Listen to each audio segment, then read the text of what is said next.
Hi guys, this is my first video about book. I want to make a playlist on my YouTube channel and I want to talk about my book that I've read before. Jadi aku mau merangkum dan tell you guys about what I've read. Mungkin bisa sharing juga dan merekomendasikan buku-buku yang aku baca ke kalian. This is my first book and I open this section with Psychology of Money. Psychology of Money ini ditulis oleh Morgan Housel dan aku beli yang bahasa Indonesia di Gramedia. And this book is a peak. I recommend you guys this book karena banyak quotes yang benar-benar singkat dan mudah dipahami, mudah dicerna. Jadi kayak kita nggak perlu harus membaca-bacanya ulang karena sekali baca pun aku rasa udah kayak itu nyentuh banget gitu. Dan quotes di awal itu ada dari Sherlock Holmes dan Napoleon. Napoleon bilang bahwa jenius adalah orang yang bisa melakukan hal yang biasa ketika semua orang lain di sekelilingnya kehilangan akal. Terus Sherlock Holmes juga bilang bahwa dunia penuh hal-hal yang jelas tapi tak pernah diperhatikan siapapun. Oke, itu sebagai pembuka dan you guys might confuse what it mean dan itu dijelasin semuanya di buku ini. I want to talk about the table of contents. Ada 20 bab dan contoh-contoh juga gitu loh, jadi contoh kasus realnya gitu. Ada quotes dari tokoh-tokoh yang memang kalian pasti sudah kenal, mungkin ya familiar dengan economist, investor gitu-gitu.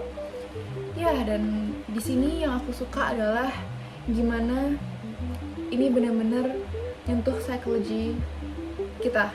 Jadi bab pertama judulnya itu Tak Seorang Pun Gila. So itu adalah bab yang membuat aku melanjutkan baca buku ini. Itu bagus banget ditaruh di awal karena in the end memang kita nggak bisa judge, we cannot judging any decision from other people karena setiap orang punya struggle, setiap orang punya kebutuhan, setiap orang punya keinginan dan setiap orang punya masa lalunya masing-masing. So we cannot told them like kamu harus begini, aku kemarin kayak gini, you have to do this too. Nggak bisa, you cannot do that.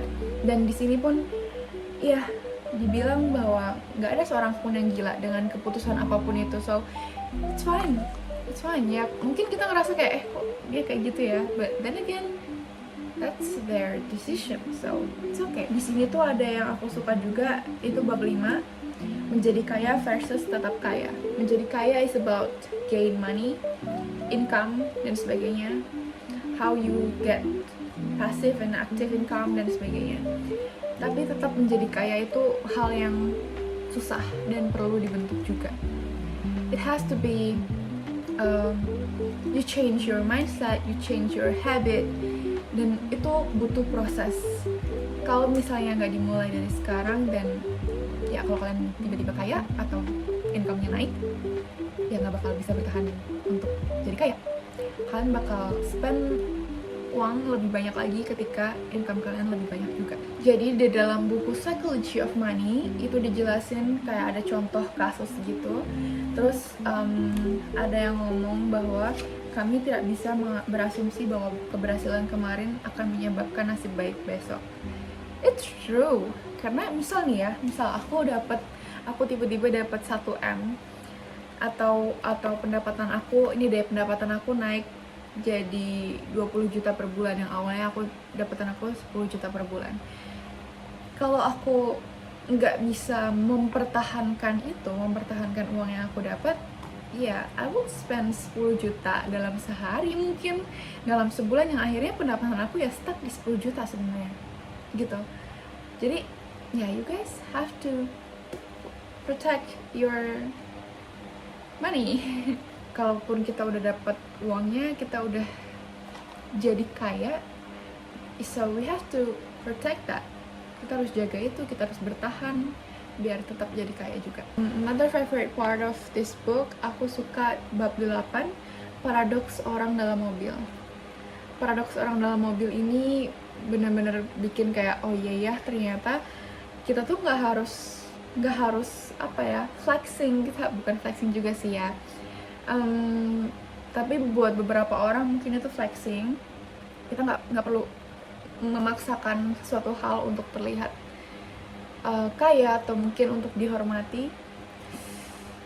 Kita pengen dihormati sebenarnya, untuk jadi kita pengen terlihat kaya agar bisa dihormati dengan orang lain. But kalau nggak memaksakan, that's fine. Tapi kalau memaksakan, ya kayak gitulah. But then again, that's your decision. We cannot conclude that people are crazy. Kita bisa belajar juga, harus nabung dari sekarang, harus melek finansial dari sekarang, karena nanti di hari tua dimana kita udah nggak bisa kerja, dimana kita udah harus istirahat dan sebagainya, itu kita udah ada penyisihan uang. Karena compound interest itu nampaknya wow banget, dan itu berkaitan dengan waktu. That's all for me untuk review buku ini.